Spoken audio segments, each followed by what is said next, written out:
multiple books of mine have been used for these things. I've not been compensated for it. So that's Your why book is training the these AI models. Yeah. Yes. And they were using pirated material, and I would not be shocked if that ultimately is distributed. And to your point, like, I want to encourage technology, but not when it's rooted in theft. And personally, I feel like most of these things are a scam. Not all AI, because that's a broad term, but those LLMs, a lot of them, I don't see how they actually make money. One, because it's copyright infringement. Two, because they don't really do anything. And three, maybe people are using these things, but also I'm old enough to remember Captain Planet. He was a hero. He was supposed to take Planet. He's a hero. Gonna take pollution down to zero. And that was and my he didn't. song. Because the bad guys who loot and plunder have won, and they're currently using these LLMs. Yes. Pure and unadulterated. Every week we got you waiting. Candiace and Michael.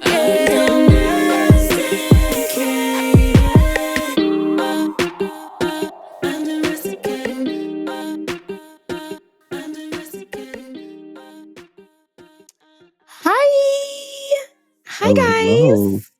It's Candiace and Michael. How y'all doing? We're doing great. This is Undomesticated. Welcome to the show. Episode 8. Candiace, how are you? Episode 8.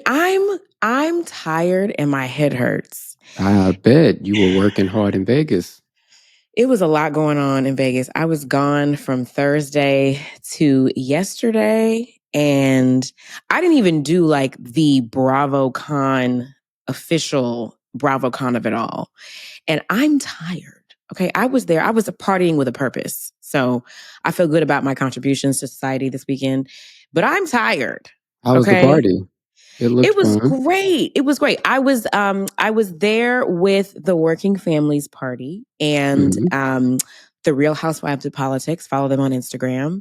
And they host events that are drag show related or drag show ish. But they are always registering voters or somehow like adding in a political-esque element so that, you know, we have no excuse to not be informed. So you can come, you have fun, you drink, you do your shots, you see some drag queens. The drag queens were amazing. They were awesome. But you also like you're engaged and you're reminded. I was talking about midterms. I was talking about how ghetto Earth is and America is raggedy and we have to do our part to pull ourselves up out of raggedy nation, America. So it was great. I had a great time. And you looked really pretty. And I love the picture with you and Claudia Jordan. I love Claudia Jordan. She's so funny. Shout out to Claudia. And Claudia is another one. She is another former housewife who knows how to party with a purpose. She talks a lot about what's happening in the political sphere on her various channels. And it was great to see. She looks good. Claudia is like a vampire. She does not age. We have the same birthday. I randomly know that.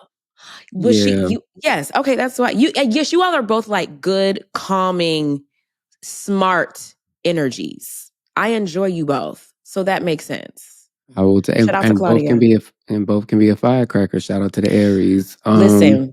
Pew pew. Now, who else? Now, tell me, did you see someone else? I imagine you saw people, even if you weren't at BravoCon directly, you saw some people that you wanted to see. Yes? Yes. Okay. I'm thinking of one person in particular because she looked amazing. Yes. Yes. Okay. So I didn't see these people, but I saw them and I talked to them. So Kristen Kish from Top Chef, but she's also on Traitors season 4 with me, which comes out January 8th. So get ready. Coming to a Peacock near you.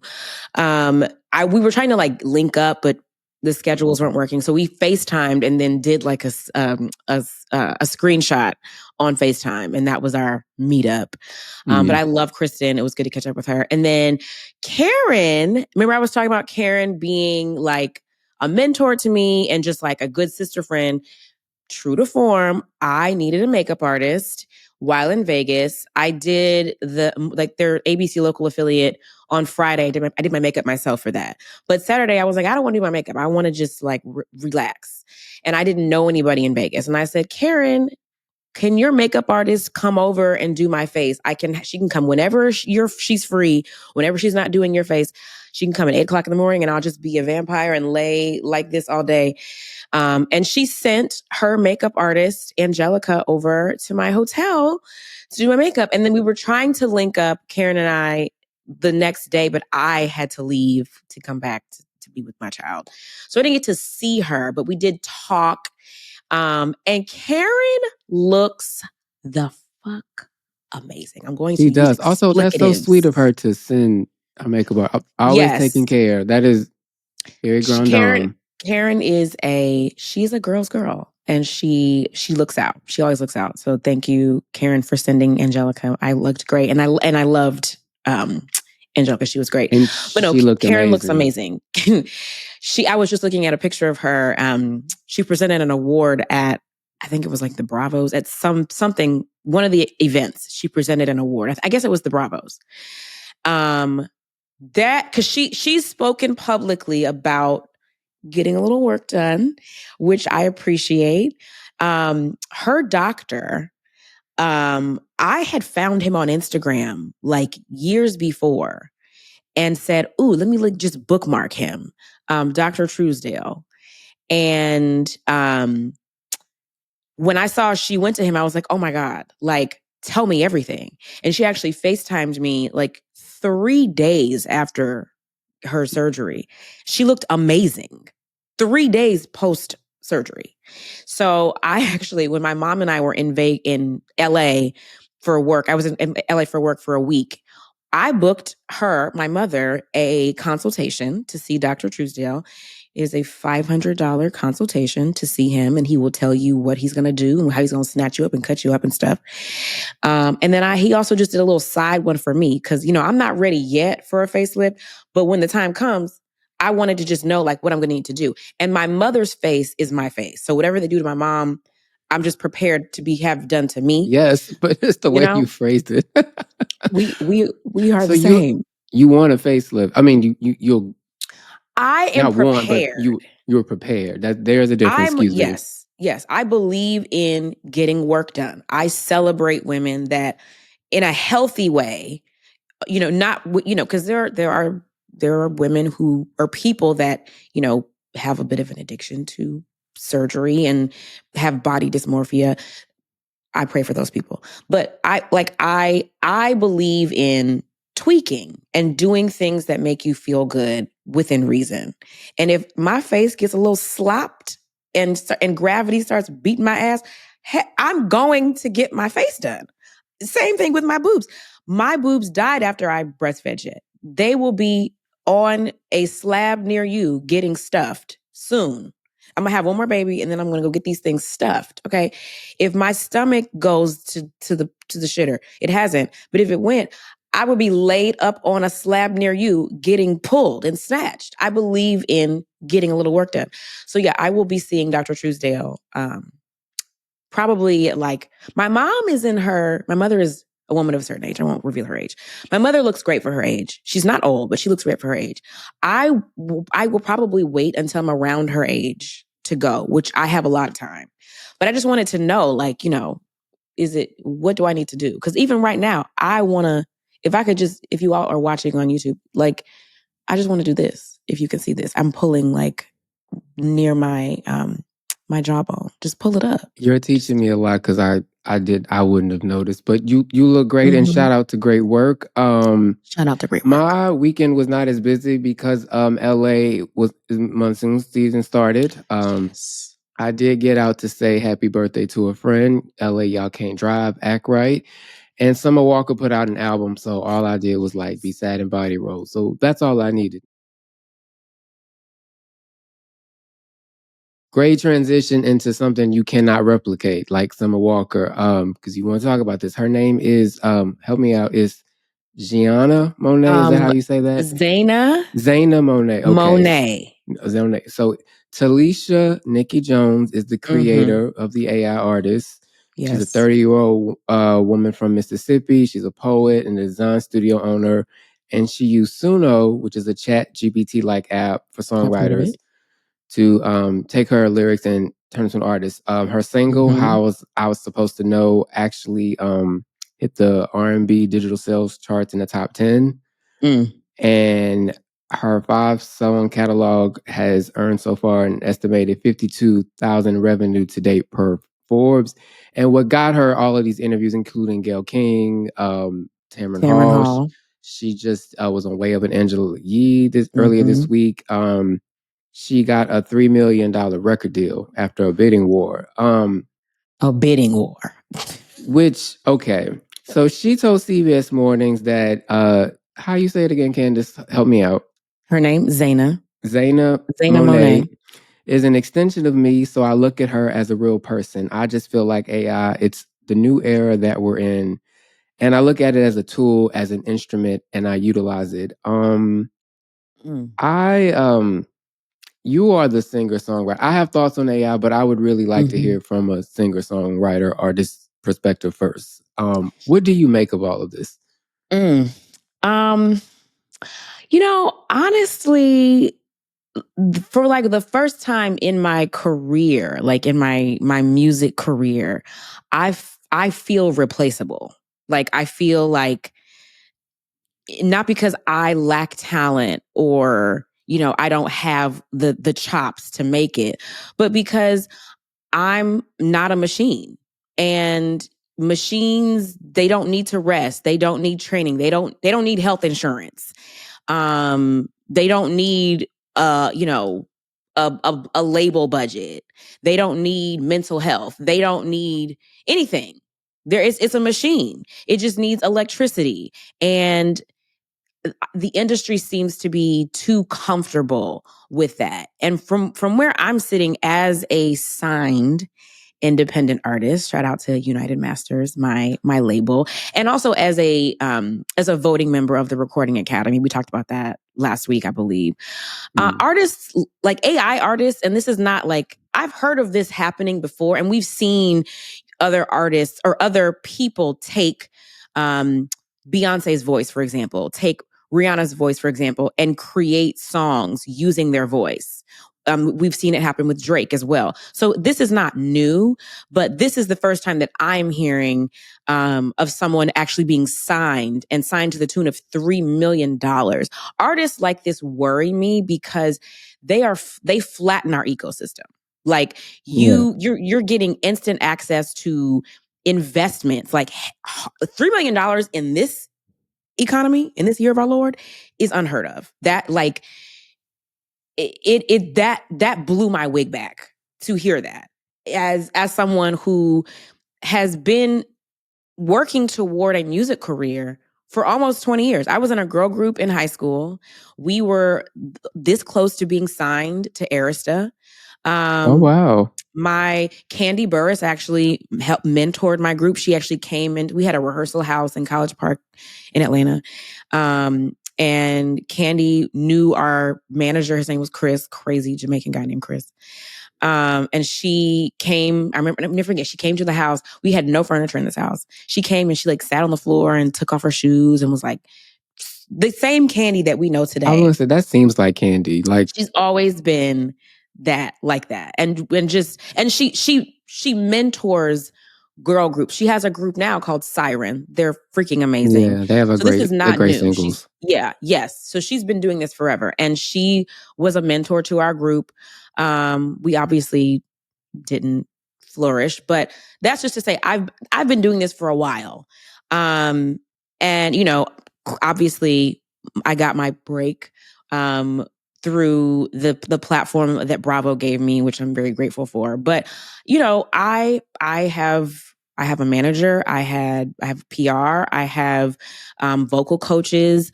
I have a trainer, a physical trainer that I work with, because as a vocalist, you sing with your full body, so you want to make sure that your body is in tip-top shape. And I'm a human, and these labels, the minute that they realize that they can make money without supporting flesh and blood and supporting human talent, it becomes this like slippery slope that threatens the future of actual artists and musicians. And it's not to say that I'm against technology and technological advancements. I'm not. I'm here for that. But when it begins to threaten the real work of real artists who put their life into this, I have a problem with that. Right.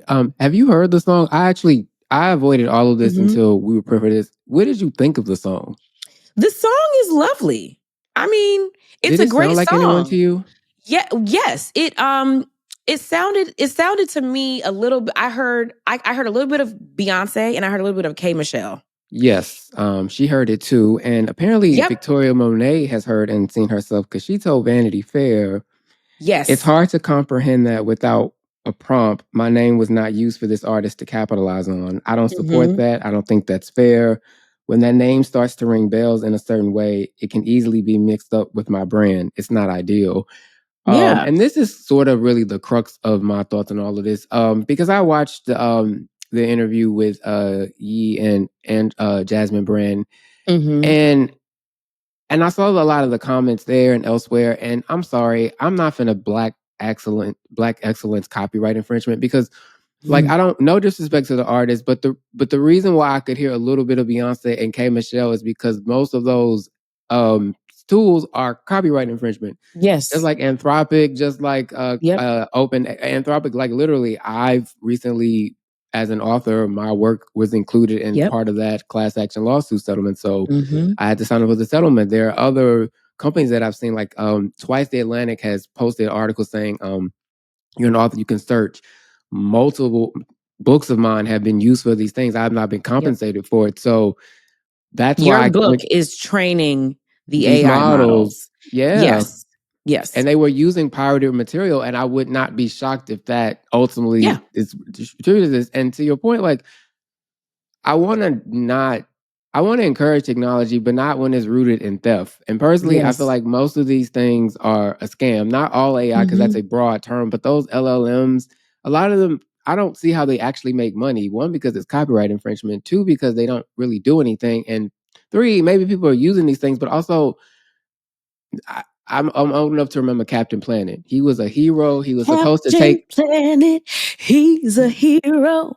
Gonna take pollution down to zero. And that was and my he didn't. song. Because the bad guys who loot and plunder have won, and they're currently using these LLMs because, like, no, I'm not putting it all on her, because also it's also like looking at black faces kind of lend themselves to a scam that other people set up, and they're killing people. I mean, like, I don't know if y'all heard about like the stuff with Grok, like when you use that thing with on Twitter, you know, you hurting people in Memphis. This stuff is sucking up water, it's sucking polluting, up air. Yep. All to just not pay people. And like to me, I'm just like, building all these data centers. Now I'm going to get off my lawn. But VH1 tried to save the music. The music was not saved. They cut all these art programs. Nobody reads anymore. Everybody getting dumber. You can, like, the mumble rap is mostly because you can trace the decline of public education and popular music. Like, you can see so much faults, and it's like, if you took even a fraction of the money they are throwing at these bullshit hustlers who are thieving off of us and not paying us in kind, we'd all be better off in less than a generation. So I don't know, like, I'm off my soapbox now, but like literally, I'm not impressed by someone who can't sing. You can't sing.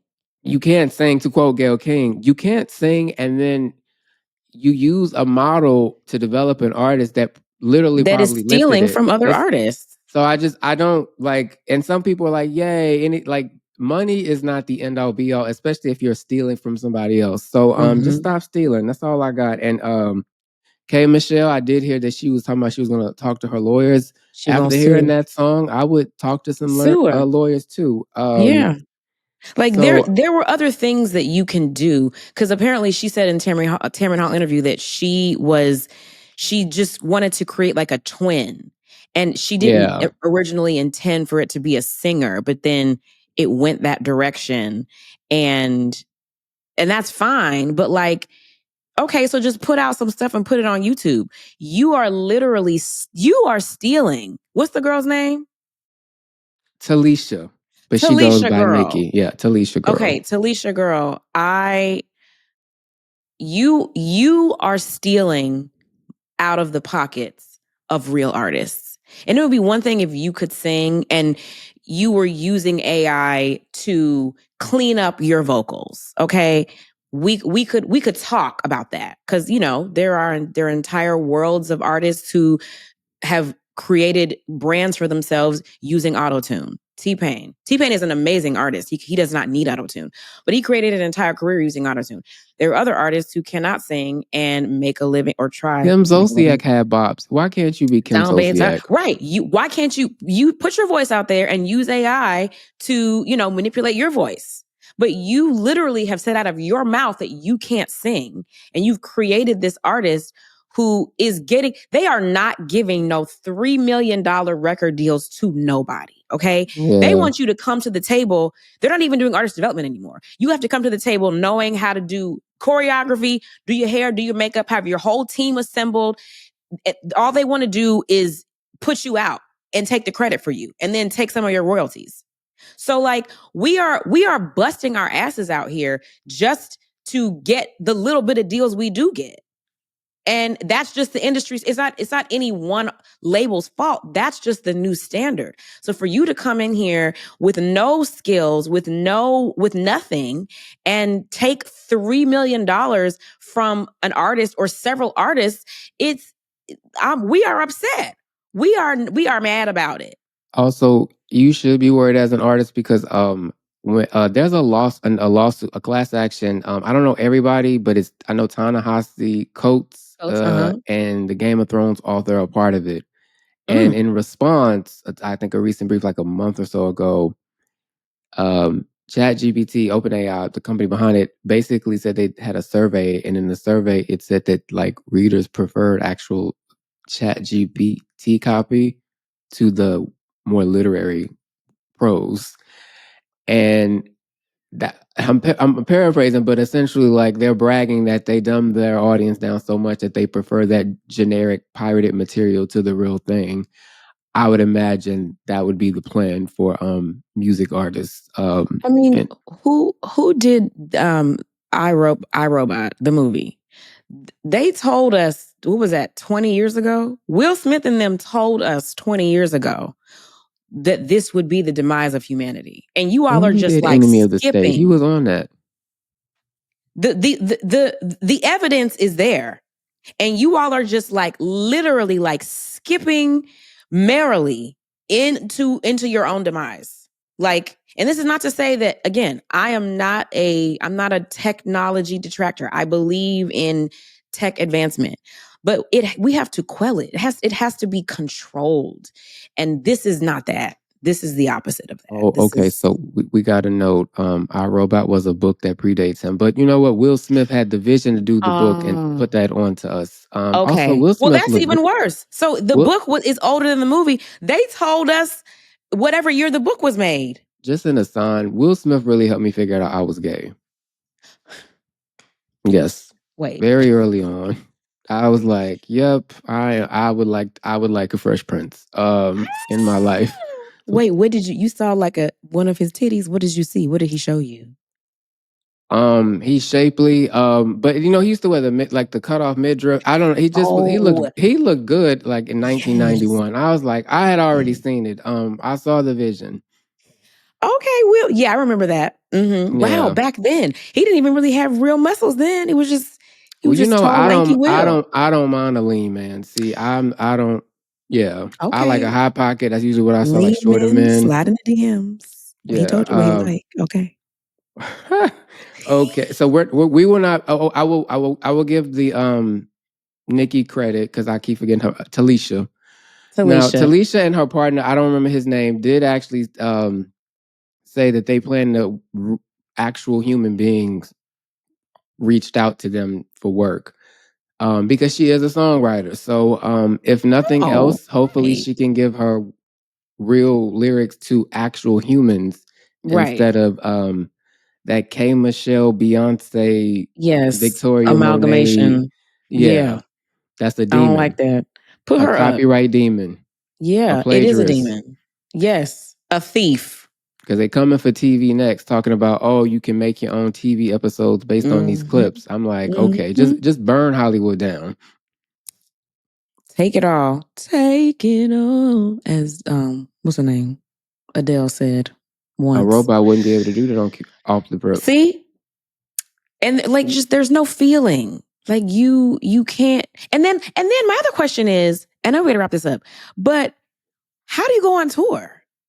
You know, I mean, technically, she doesn't need to go on tour because a lot of artists tour incessantly because that's the way to make money. You're not making money anymore through album sales because you're getting like a fraction of a penny for one stream. The whole idea of streaming is thievery. Like the whole idea of a DSP, of a digital streaming platform, it has changed the industry so much.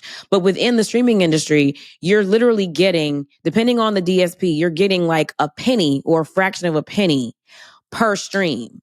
So you have to stream like hundreds of thousands, millions of streams to make $1. Okay. So we're not making money with our music in that way anymore. The way to make music now is to go on tour. But she ain't got to go on tour because she already got her $3 million just for showing up.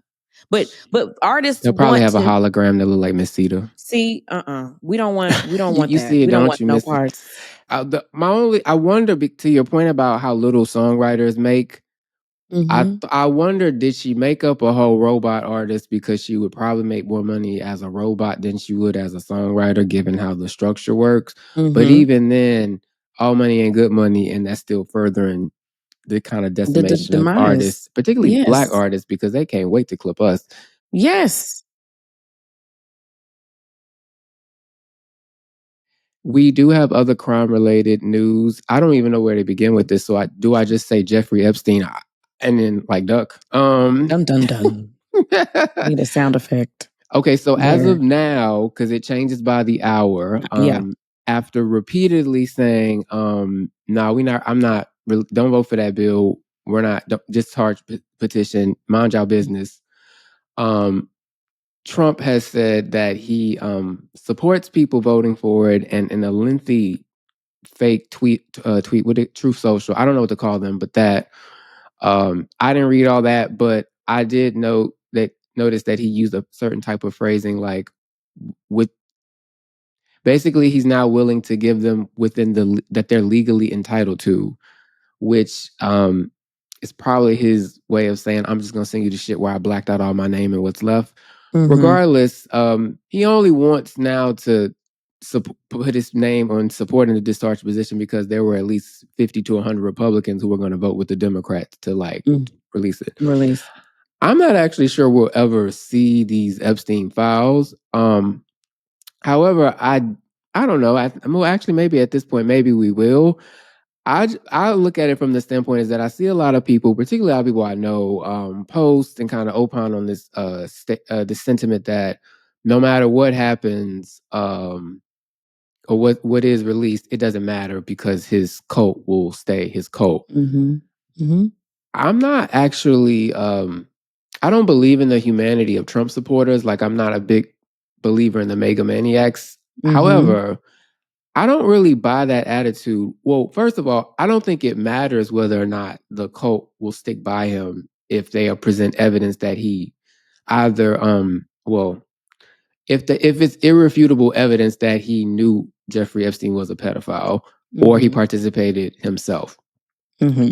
To me, it's about the victims, and I think in any instance where you are able to expose sexual abuse and predation and trafficking, particularly like to this type of scale, it's an issue that should come out.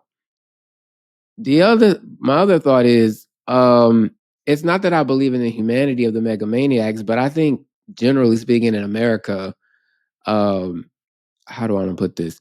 When it comes to sexual abuse, I think a lot of people look the other way for figures, institutions, celebrities, what have you, until the evidence is so irrefutable that it then becomes like people then look like, oh, it's a reflection of me if I look away because public sentiment will turn. I think this is true of like the Catholic Church and the priest. I think this is true of Puffy. when the video of Cassie finally of him abusing Cassie came out. I think this R. Kelly, not with that first tape because people saw that, but when the attitude changed and then so many women came out, and that documentary, if not for Dream Hamden's documentary, Surviving R. Kelly, I think that had an impact. Yeah. It made people change their mind. Yes. So I think a new precedent just across the board. Right. Yeah. So I think we can't discount what would come out about Trump that could do that. That said, I mean, I think he's psychologically incapable of like resigning or having shame. But I think if the most shameless politician in American history doesn't want us to see something, there is a reason. We need to pay attention. Yes. And he is not Superman. Like, I think sometimes we give him too much power, and that just because he has a bunch of rabid fans that it means nothing matters. I think it's up to us to make things matter. And I think sometimes some of our opinions are shaped by the silos in our media coverage. Particularly, it's like a lot of mainstream institutions, like they also want to look the other way. Yep. Yeah. Yeah. No, yeah, I want to believe that at some point, and again, I'm saying this as someone who has family members, okay, who have voted for Trump, who like had, I don't know if they still do, but had a huge flag flying in their front yard. Ooh, okay. What is that like? It's weird. It's weird. But yeah, I want to pick the brains of people like that at this time. And these are people who, you know, outside of their huge lapse in judgment in voting for this monkey, this orange monkey, that's what I'm gonna keep calling him. These are people that I have known to have somewhat of a moral compass, not even somewhat, that had a resounding moral compass. And so when you bring in situations like this, where now I am looking at you. I mean, I've been looking at you. I was looking at y'all when we were talking about Charlie Kirk. I'm looking at y'all now. How are you rationalizing your politics with whatever moral compass you may or may not have left? Because there's a lot of hearsay, and there was an article that was attached to our notes today from CNN, and I read that article, and in that article, it is not explicitly saying that what he has done. A lot of what is written there, from my interpretation, a lot of it is hearsay. There's not a definitive, he did this. There's the emails say he was in the house with this girl who was underage. And just an aside, by the way, what were y'all smoking that y'all was putting all this shit in writing? Like, when did we learn? Because I feel like I learned in like middle school, like, don't put anything in writing that you don't want people to see. Well, Trump doesn't put anything in writing to his mafioso credit. The thing with Epstein, he can't write. But why was Epstein? The interesting thing about that is, aside from him being a sex trafficker, based on a lot of these emails and a lot of reporting that only outlets like Drop Site News and maybe The Guardian, but not really American institutions I noticed have talked about, is that he had a lot of foreign contacts and a lot of intelligence contacts. He was hooking up. He hung out with the former prime minister of Israel, Ehud Barak, and through him was selling, like, he kind of functioned as a warlord, was selling Israeli intelligence in countries in Africa, and was dropping to like all his emails. He was like sending notes to the prime minister of Norway saying, "Oh yeah, tell the foreign minister of Russia I got something on Trump if you want to get to know him," during the 2016 campaign. So normally, to your point, most people would not put things in writing, but he seemed to be operating from some kind of I don't even know how to put it in words. I'm fascinated that, like, not only is he a pervert, but like he seemed to work as like some type of intelligence asset or basically an American oligarch. Yes. Yeah. So is it like, was the trafficking like his side hustle and he was actually an informant and that was his like full-time job? I'm not sure because release the files, Trump.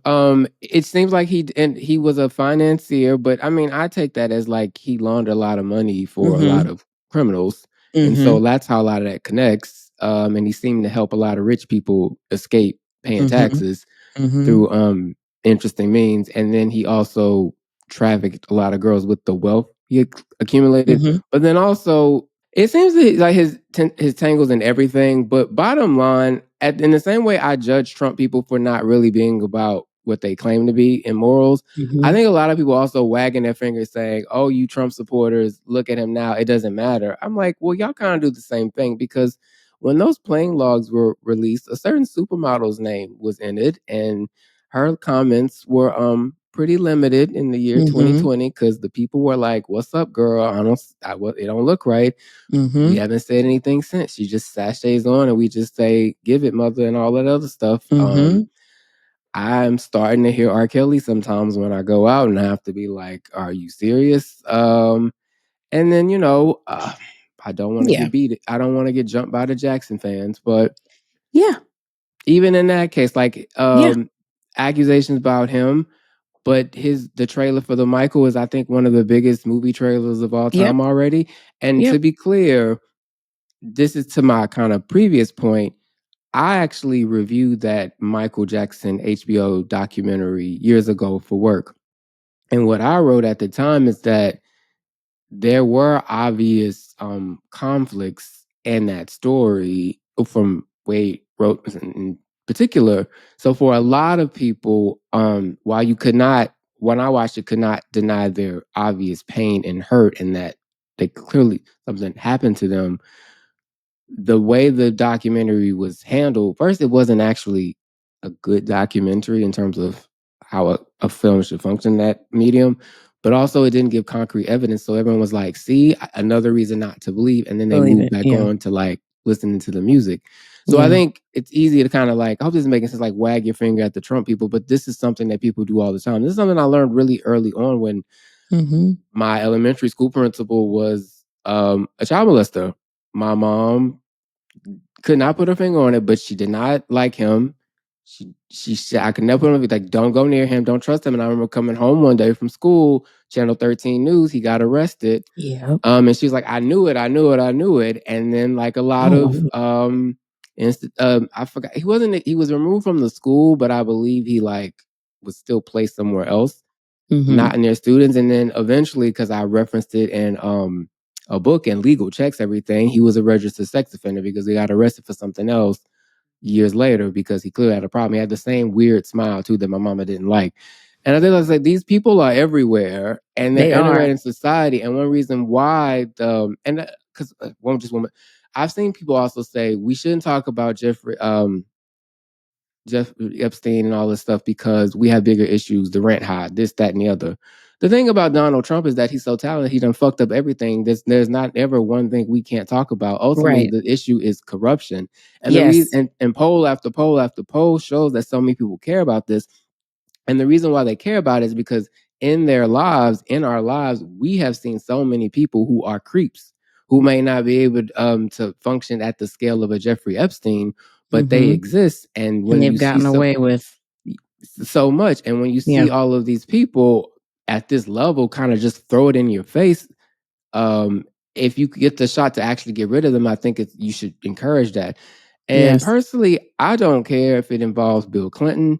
Throw him away. We should have thrown him away years ago. That stresses me out. Yeah. And then did you see, the jokes? I don't know if it was real. There was a video of Trump and Clinton touching his dick. And he was like feeling him up. I don't know if it was AI or not. No, it was AI. Okay.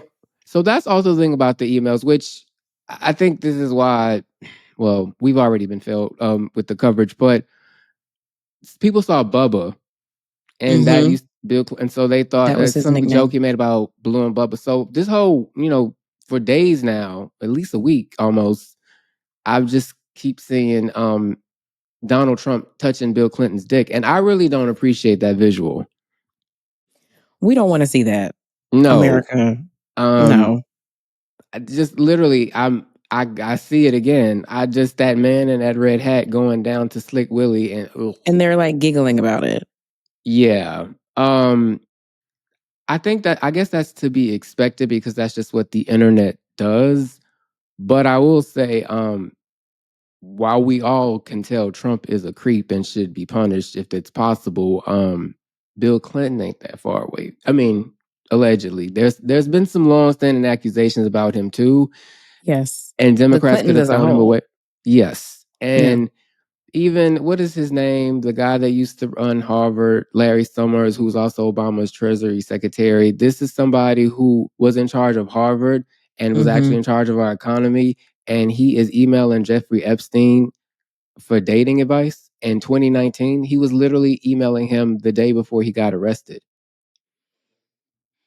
Also, that's also the thing, like, Jeffrey Epstein, even those emails, he's supposed to, I mean, he might be some spy who did all types of crazy shit that's worth all these movies, but at the same time, prison logs. But at the same time, if you read his emails, he's not that smart. That's another thing about a lot of these people. They're so rich and impressive, but they're not that actually smart, or they're corny. What do you think is going to happen with the files? Is he going to just bomb Venezuela? Will he bomb us for even talking about it right now? Do I need to watch out for my door? Do you think it'll actually happen? I'm hopeful for a whistleblower. Like, somebody's going to have to like steal them and run around the back and just like blow it up on the Jumbotron at Madison Square Garden or something. Like, it's not going to it's not going to happen through the front door. And that's not to say that, we shouldn't keep pushing for our elected officials to do their due diligence in getting the files out. But I think ultimately we're not going to get the meat. We're not going to get the real dirt or the real information that could potentially bury him. I don't even know that that's possible at this point. But if there's anything in those files that is damning enough to send him under the jail, it's going to come by way of some brave person, some whistleblower. Do you remember, I believe this is during the 2016 campaign, Cammie Crawford mentioned how, and I think other contestants at the time, when he used to do the Miss Teen USA pageant, he would walk backstage and some of the minors would be topless. Yeah, I mean, there was a whole documentary about that, about his role in the Miss USA, or the Miss, it was, at the time it was called the Miss Universe organization, and it comprised Miss Universe, Miss USA, and Miss Teen USA. And him along with NBC Universal owned the MUO. And there was a documentary, and there were several contestants, several delegates who gave their personal accounts of him being in areas he should not have been in, lining them up like cattle and walking up to each one and, sizing them up. This is, I mean, he was talking about grabbing pussies. Like, we know what we're dealing with. Like, we know. I think we're in a time where we are hyper alert and hyper aware, and therefore nothing is getting by, unless you're a fat white blob with a toupee who is president of the United States. I really hope something comes of it, because it's always been perverts on the Republican side. Nobody even talks about how the longest Speaker of the House before, what's his name, Dennis Hastert, was a whole child molester, and he just quietly went away. And I just want to, lastly, I don't believe the gimmick she's selling, but Marjorie Taylor Greene, nonetheless, is really. I threw jet sock at the TV this morning looking at her. Just shut up. Exactly. Oh my God. What were you gonna say? No, it's interesting how good she's gotten at pretending to be kind of sane. Well, no, girl, we are not. Revisionist history don't work like there needs to be a little bit more of a chasm, like more space between when you were a raggedy, rat-haired, mean white woman and when you became reformed. Like, she was on The View. This is just an aside. No, I saw it. It was impressive. And I was like, girl, what? First of all, I was distracted because why your hair is not blended? Like, you're on The View. If you're going to come on The View and you're trying to like rewrite history and give us this whole like pearl clutching, I'm an innocent white girl that just didn't mean it, and please vote for me when I run for president in 20 whatever, like at least put a bump in it and like blend it, because that pissed me off. But also pack it up, Marge. Nobody is buying. I don't know if nobody is. I'm not buying what you're selling. Like, you're mad and your butt hurt because, oh boy, it turned on you. And now you think we're all supposed to just like rally around and be like, oh, it's okay. No, you are the enemy. You are a white devil. We don't want to hear it. A white devil with bad extensions. We don't want to hear it. She definitely is probably going to be Tucker Carlson's vice presidential candidate in like 4 years, though. I'm throwing up. Well, 3. I'm throwing up. Yeah. No. Yep. You should. Ooh, down. No. Are you ready for Nobody Ask Me? I am ready. Am I going first? Yeah. Okay. Nobody asked me, but one of the most devastating demises in history for me has been watching the decline of Wendy Williams. And I don't know what I saw. The latest news was that it came out that she did not have whatever debilitating mental disease that they were trying to say that her estate was trying to say that she had, which is a relief, and that's great. But clearly something is amiss. She's clearly not where she was, and it just the swiftness with which she declined just always just breaks my heart. People, a lot of people don't know this, but like I'm a Wendy Williams stan. Like, I used to come home from wherever, work, school, whatever I was doing, and boop, turn on Wendy Williams and sit there. And I would really just need Hot Topics. Like, I didn't always need the guests. Sometimes the guests were great, but and I didn't love Wendy on the radio because Radio Wendy was mean. Radio Wendy had zero chill, no couth, and was kind of scary for me.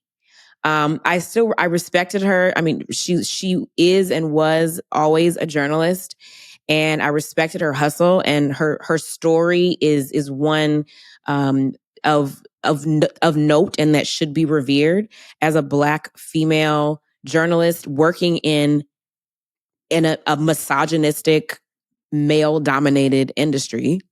But she was mean, and I couldn't really do Radio Wendy. But when Wendy got on that good TV and she got that purple couch, something about her there was just a sparkle and a light about her. And she was funny, and she was saying all the things that we were all thinking, and just the structure of her show, it had not been done like that before. She was the first to really be audacious enough to say it like you mean it. And I loved her. And just the day that the Statue of Liberty fell to the ground, child, I said, I thought it was a joke. And yeah. And I was like, is this part of like a bit? Like, is this part of the Halloween episode? And it seems like days after that. You said Statue of Liberty. Because she was the Statue of Liberty. She fell to the ground. Listen, the Statue of Liberty tumbled, okay? And I mean, she was foreshadowing because the Statue of Liberty is representative of America. We are in the toilet. The Statue of Liberty has collapsed, okay? And Wendy foreshadowed the collapse of America years ago, okay? And I just, like, it just seems like from that moment, she was gone. And all of this news of her having this conservatorship, and even when she pops out, I love to see her pop out, but it also makes me so sad because she's not in there. Not the way that she was. And I was hopeful for many years that, we're going to get her back. There's a whole Instagram page dedicated to her return. And I would follow and do my purple heart emojis and like it. But I mean, at this point, it's like I've given it up because it's just, I don't think there's a world where she could sustain to that level. And it breaks me. It makes me so sad. Oh, I get that. I love Wendy. I even listen to radio Wendy, but she was mean, so I get it. She was mean. Yeah. I was happy about the news that I forgot the type of dementia it is. But it's the one Bruce Willis was diagnosed with. I don't want to be. I almost called it the Bruce Willis. I don't want to be. I didn't mean that like that. Yes, but I just want her to get out of that conservatorship because she seems she's miserable. She's vocalized her misery in it, and she's not in control of her life. I just want her to go back and be with her family in Florida. Like you, I know a lot of people want her to come back. She seems a lot better. She seems like she can carry a conversation and with her sobriety, kind of still interact and, be sharp in that way with people.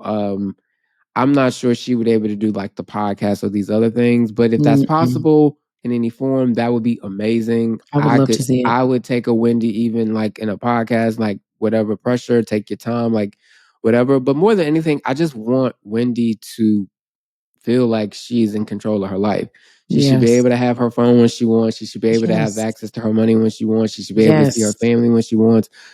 Her family, her niece that clearly loves her down. Because all family's not good. Because not all family's good, but even Kevin, little Kevin, there have been things said about, his abuse and misappropriation of funds. Yes, but he did get kicked this all off with the Wells Fargo situation, but it does seem like he's been apologetic, and I think Wendy did say something to the fact like, I love my son, I've dealt with him. Absolutely, yes. But even if it's someone like an accountant in charge of like protecting her money, she should still have free will. That conservatorship, because what I've read about that judge and her babysitter, is not it. So free Wendy. Free Wendy. Now, yes. Don't. I love her, but I'm just saying. But don't free her like the legendary Miss Britney Spears. Britney should be free, but not on Instagram. With some guardrails. Yeah, she's around the Kardashians now. She looked happy, which is random. Is that not? Did we know they were friends? Like what? Where did that come from? Either, and are they neighbors? Is this a Calabasas thing? And then she works with they work with the person that actually was part of the. I don't know, but you know what? She looked happy, and that was the happiest I had seen, and most coherent I had seen her in a minute. So you know what? Kim and Chloe can probably doll her up too, and she can spin around in that room with a bigger smile on her face. We love to see it. Nobody asked me, but y'all know Tory Lanez did that shit, and I'm glad he lost his appeal. And from my understanding, White Meg with the Bob legal. I'm messing up the whole name, but you do your thing, girl. She basically mentioned that legal defense was that, yeah, he did shoot at her, but she could have ran. Literally that paragraph, but that's not that a reach. And now Meg is suing Malargo, whatever that blogger is in Houston that's embarrassing the city because you don't go against Meg or Beyonce. But like the Epstein thing, or the Trump stuff, you can beat somebody over the head with the truth and they might refuse it. But for everybody else, don't be that fucking stupid. Y'all know he did that shit. He is a menace. He can't sing. He ain't never been that talented. He has never deserved all of this. Y'all just hate women and y'all hate Meg that she's happy in spite of all y'all goofy asses. And y'all can't stop her. And everybody crosses her ends up going down because God don't play about Meg or baddies from Houston. with good knees. I'm going to just say it like that. And I usually am not a fan of celebrities bullying people with defamation laws, because I've had Brett Favre tried to sue me on January 6th. True story, another time, but fuck him. I can relate. Yes. Yes. Fuck him too. Yeah. Fuck all y'all except Meg. Right. Crime and cursing. This has been Oh, you didn't tell me what's drinking. I'm drinking water because I ain't ate today. Oh God, I would have been drunk if I was drinking. So okay. No, just I had a little a Beyonce whiskey before. So sure. This has been fun. Y'all, please remember to like, comment, and subscribe. It helps the show. It helps the algorithm. It helps people find the show. Yes. I haven't seen in the comments y'all believe in. Thank you so much. Thank you to everybody that's been clipping the show. We appreciate it. And actually, the person that's been stalking me for like 10 years and insulting my teeth and telling me I ain't shit popped up in an email the day of recording. So that lets me know that the show is reaching people. So please continue to like, and subscribe. Yes. It's all right. We're going to hammer him back again eventually. And in the meantime, fuck him too. Run up. Well, yeah. No, I'm too old now, but Don't be rude. Don't be rude. It's okay. Yes, no. Yes. I love seeing all the comments. Please continue letting me know your thoughts, good, bad, and ugly. I don't really get a lot of negative comments. It's mostly people saying that they love the show and that they are subscribed in there. Yeah, so thank you guys. We see all of that, and that means everything to us. One last thing. I saw Kiarna, our pretty self, comment. Kiarna, let me tell you something. Give Kiarna the award for best dressed at BravoCon. That bitch was dressed. She won. I told her. I said, you won. You won. Your garments were garmenting. Her face. Some of the audience can't take, but that is... She the baddest crab cake. Give it to her. Mm-hmm. Give her flowers. Yes. Go Kay. This has been fun, Candiace. It's been fun. Thank you guys for tuning in. I'm going to go have some sugar because I literally feel like I'm about to pass out. I did not eat today because motherhood is ghetto. But, in spite of that, I wish you all well. We wish you well. May your life be soft. May your boundaries be strong. And may your group chat stay private in the name of Jesus. Thanks for tuning in to Undomesticated. Bye. Amen. Bye, y'all. Undomesticated is presented by Odyssey and Agenda Management and Production. Our executive producers are Brandon Sharp from Agenda Management and Production and Corinne Gilliard-Fisher. Our executive producer from Odyssey is Leah Reese-Dennis. Miguel Contreras is our senior producer. Michael Arsenault and Candiace Dillard-Bassett are our producers. Sound design, video production, and engineering by Miguel Contreras. Booking by Jillian McEwen. Original music by Candiace Dillard-Bassett, Nairi Davidson, and Donald Hazel Sales. Special thanks to Nairi Davidson, Maura Curran, Josefina Francis, Hillary Schuff, Eric Donnelly, Kate Hutchinson-Rose, Lauren Lombardi, David Gannon, Kurt Courtney, and Lauren Vieira. It's a lot of names.